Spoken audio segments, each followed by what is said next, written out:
Descuidan demasiado los planes de estudio de Andalucía todo aquello referente a la monarquía asturiana, es decir, uno de los dos primeros núcleos de resistencia en la península ibérica al Islam. El otro sería, evidentemente, la marca hispánica.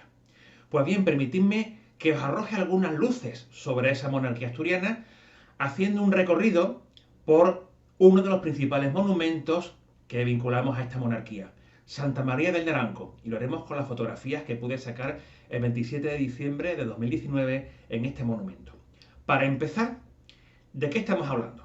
Estamos hablando de un edificio construido en piedra cerca de Oviedo, la capital de Asturias, también la capital del antiguo reino asturiano, en la falda de un monte llamado Monte del Naranco. Desde hace ya muchos siglos, este edificio es iglesia de Santa María, por eso se le conoce como Santa María del Naranco. Sin embargo, originalmente no era una iglesia, era un edificio de carácter civil. La iglesia, como veremos dentro de un ratito, estaba muy cerca. Este edificio se corresponde con uno de los tres reyes más representativos, tanto de la monarquía asturiana como del llamado arte prerrománico asturiano. El primer rey sería Alfonso II el Casto. Fue él quien colocó la capital del reino en Oviedo. Y a él corresponde la iglesia de San Julián de los Prados, conocida popularmente como Santullano, que se encuentra a las afueras de esta ciudad.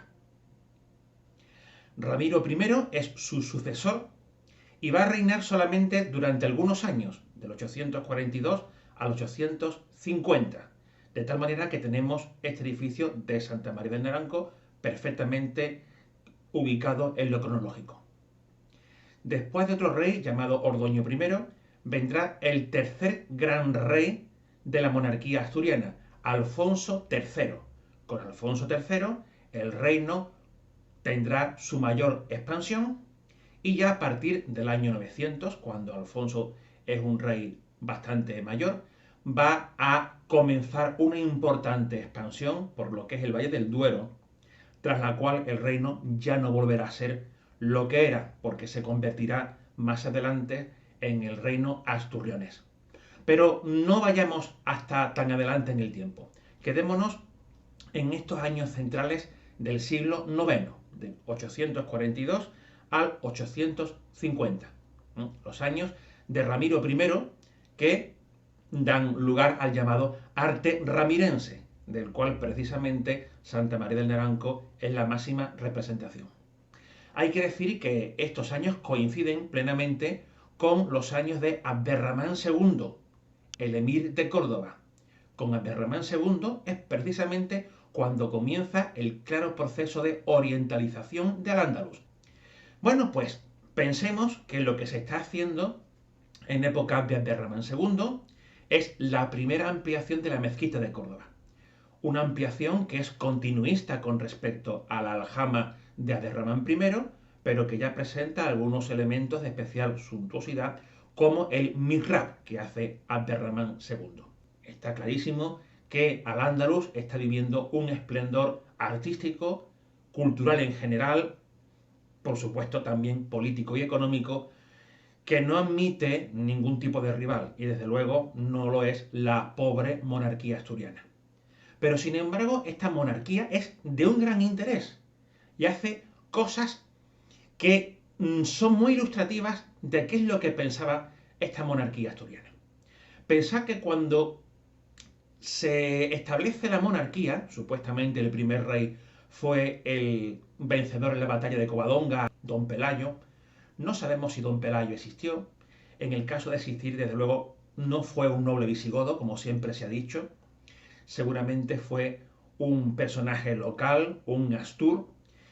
En cualquier caso, cuando esta monarquía se establece, va a desarrollarse la idea de que se quiere continuar el llamado Ordo Cotorum, el estado de las cosas que tenían los visigodos. Y eso justamente es lo que se va a ver con el antes citado Alfonso II el Casto. Alfonso II es el que va a formular la idea de que su monarquía es la continuadora legítima de la monarquía visigoda de Toledo. De tal manera que el arte de Alfonso II y de este sucesor suyo, Ramiro I, tienen que reflejar de alguna manera el arte de la época visigoda, porque de ese modo están visualizando arquitectónicamente la continuidad del poder.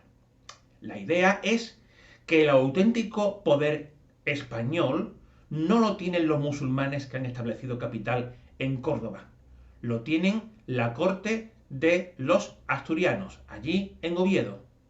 Por tanto, la idea es recuperar el estado de las cosas que había en la Hispania visigoda, y el arte se va a encargar de demostrarlo. Es por esto por lo que los especialistas han querido ver en el arte prerrománico asturiano una continuidad con respecto al arte hispano de la época visigoda, que en gran medida era, a su vez, una continuidad del arte tardorromano. Es cierto que también ha habido especialistas que han señalado que este arte prerrománico asturiano tiene que ver con el arte carolingio, el arte del imperio de Carlomagno. Recordemos que en el año 800 Carlomagno había sido coronado por el Papa como emperador del imperio, del Sacro Romano Imperio, y que en Aquisgrán este personaje había establecido una corte espléndida cuyo arte hace referencia al arte tardoantiguo. Pues bien, hay historiadores que han querido señalar cómo este arte asturiano se ve influido por el arte carolingio del año 800. Y de hecho hay quienes han encontrado concomitancias con lo que se hizo en el Monte del Naranco y lo que había hecho Carlomagno en Aquisgrán. Bien, esto es posible, pero la mayoría de los historiadores hoy coinciden en que el conjunto que Ramiro I hace en el Naranco es sobre todo una referencia al arte hispano-visigodo o al arte hispano de época visigoda y por tanto un continuismo del arte tardoantiguo. Bueno, ¿y qué es lo que hace Ramiro I en la falda del Naranco? Pues hace una ciudad palatina. No es muy difícil pensar en lo que en el siglo siguiente hará Abderramán III con Medina Zahara. Medina Zahara es una ciudad palatina que se encuentra a una cierta distancia de Córdoba. Con una diferencia, Abderramán III trasladará la corte desde Córdoba hasta Medina Zahara, mientras que Ramiro I no va a hacer eso. La corte va a seguir estando en Oviedo. En cualquier caso, el conjunto del Naranco va a tener una sala principal, algunos han querido decir que es un aula regia, que es precisamente lo que hoy conocemos como Santa María del Naranco, va a tener una iglesia, que hoy se conoce como San Miguel de Lillo, que se encuentra cercana, y una serie de edificaciones que hoy hemos perdido en su totalidad, probablemente porque estos materiales eran pobres. De hecho, en el reinado de Alfonso III se va a subrayar la admiración por la construcción por parte de Ramiro de una serie de edificios hechos íntegramente con piedras y abovedados. Esta técnica constructiva del abovedamiento del edificio es algo que se había perdido y que se recupera ahora con clara voluntad de apuntar hacia el mundo tardoantiguo y, de nuevo, de demostrar cómo se hereda esa legitimidad monárquica por parte de los reyes asturianos. El edificio es un edificio de planta rectangular, dividido en dos plantas, las dos abovedadas. Los historiadores han querido ver aquí referencias a la llamada Cámara Santa de la Catedral de Oviedo, levantada por Alfonso II el Casto, y a su vez han encontrado numerosas referencias a la arquitectura tardoantigua. En cualquier caso, parece que el modelo más claro pudo estar en la desaparecida arquitectura toledana de época visigoda, por lo menos según el gran investigador Isidro Bango Torviso. La planta baja es misteriosa, no sabemos exactamente qué función tenía. Tiene un espacio central abovedado con un banco corrido a su alrededor y dos espacios laterales de los cuales se han dicho bastantes cosas. Últimamente se ha descartado la creencia tradicional de que uno de ellos eran unos baños. En cualquier caso, no era evidentemente la planta noble. La planta noble es la planta alta a la que se accede a través de una doble escalera en el lado norte. Esta planta noble tiene un gran espacio central abovedado y dos balcones, dos terrazas que se abren, una al este y otra al oeste. El mirador que se abre al este permite ver la ciudad de Oviedo. El mirador que se abre hacia occidente, por el contrario, apunta a la iglesia actual San Miguel de Lillo. La gran sala abovedada se ha interpretado como un espacio de audiencia y de recepción. Hay discusión entre los historiadores sobre esto porque algunos encuentran la ausencia de algún elemento arquitectónico que haga referencia al trono del monarca. En cualquier caso, parece haber un cierto acuerdo en que esta sala central sería una sala de reuniones, mientras que los miradores se dedicarían quizá a festejos o a la relajación. Lo interesante es el sistema constructivo, un sistema constructivo que hace uso de la bóveda de medio cañón, que descansa sobre columnas laterales con capiteles que de manera muy tosca y estilizada hacen referencia a la antigüedad y que soportan una bóveda con arcos fajones. Los arcos fajones son los arcos que van de un muro a otro y que aguantan las fuerzas del medio cañón.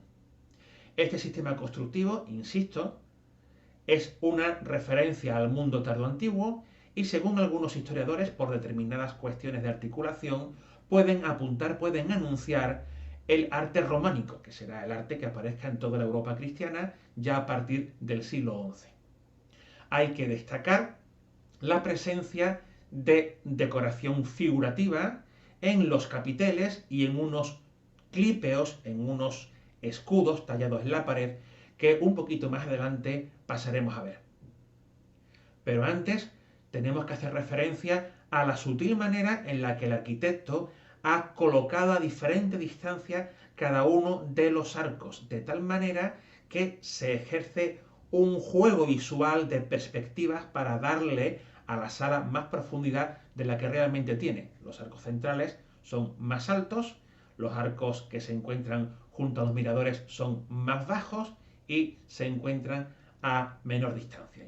El exterior también es buena muestra del sentido plástico que tenía el anónimo arquitecto de este conjunto, toda vez que en los lados menores aparece una arquería superior que no tiene correspondencia con la estructura interna.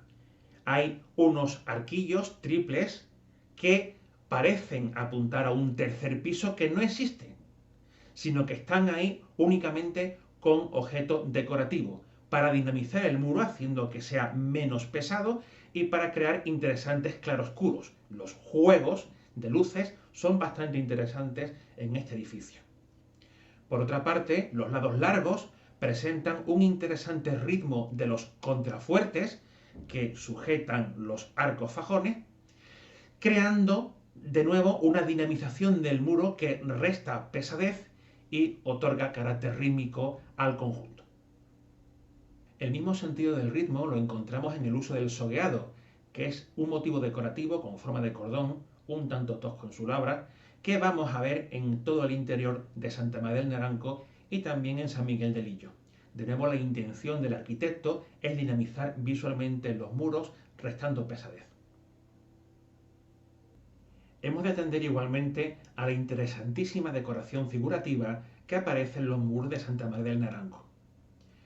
Los estudiosos han querido ver aquí, fundamentalmente en los capiteles y en una serie de bandas verticales, un conjunto que hace referencia a el Apocalipsis, o concretamente al comentario al Apocalipsis que hizo Beato de Liébana, y han interpretado estas referencias como el deseo de señalar la subordinación del poder civil con respecto al poder religioso, con respecto a Dios. En cuanto a los clípeos o tondos, estos escudos que aparecen en la pared, representan animales envueltos en tallos vegetales. Todos los estudiosos coinciden en que el modelo se encuentra en los tejidos del mundo persa sasánida, tejidos que tuvieron una gran difusión y éxito por todo el Mediterráneo, si bien es cierto que esa influencia pudo llegar también a través del Imperio Bizantino, una realidad importantísima en todo este mundo mediterráneo.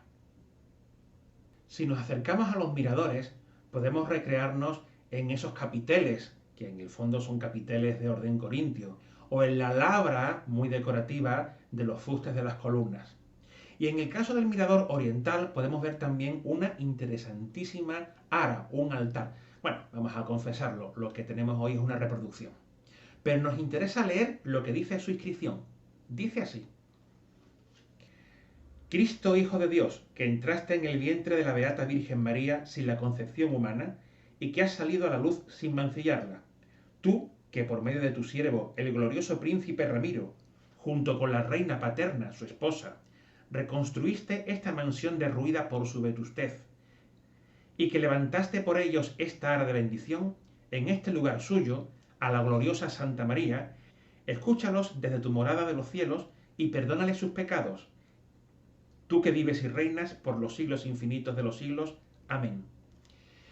Evidentemente, este altar no es de Santa María del Naranco. Este altar es de la iglesia que se encuentra vecina. Esa iglesia originalmente era la iglesia de Santa María, aunque hoy se conozca como San Miguel de Lillo. Y muy probablemente, cuando San Miguel perdió 2/3 de su arquitectura, el ara fue trasladada aquí a el antiguo aula regia o lo que fuera, y desde entonces se conoce como Santa María del Naranco. Desdichadamente no os puedo poner nada del interior de San Miguel de Lillo, ya que en esta ocasión me he encontrado la iglesia cerrada, pero sí por lo menos podemos admirar el exterior. Fue una iglesia bastante vertical, bastante interesante por su sistema de abovedamiento, que para algunos autores ya apuntan con claridad hacia el mundo de lo románico. En cualquier caso, sí podemos detenernos en esta preciosa ventana lateral, ventana que posee una bellísima celosía que ha sido interpretada como referencia a la arquitectura de tiempos de los visigodos, pero desde luego con una labra bastante exquisita que nos habla de la buena calidad dentro de su contexto que tuvo este arte asturiano de la época de Ramiro I. Bueno, hasta aquí el rollo que os he soltado, que espero os haya ilustrado sobre una realidad que, como decía al principio, es demasiado desconocida en Andalucía. Si tenéis la ocasión de ir a Asturias, por favor, no dejéis de visitar el conjunto del Naranco. Y si sois atrevidos, coged el coche y buscad la iglesia de Santa Cristina de Pola de Lena. No es nada fácil llegar, es complicadito, pero bueno, hoy con el GPS y los teléfonos móviles lo tenemos relativamente fácil. Santa Cristina de Lena es la última gran realización de esta arquitectura ramirense que tanto, como habéis comprobado, me gusta. Me encantaría que con este vídeo toda esta arquitectura os empezara a gustar tanto como a mí. Muchas gracias por la audición.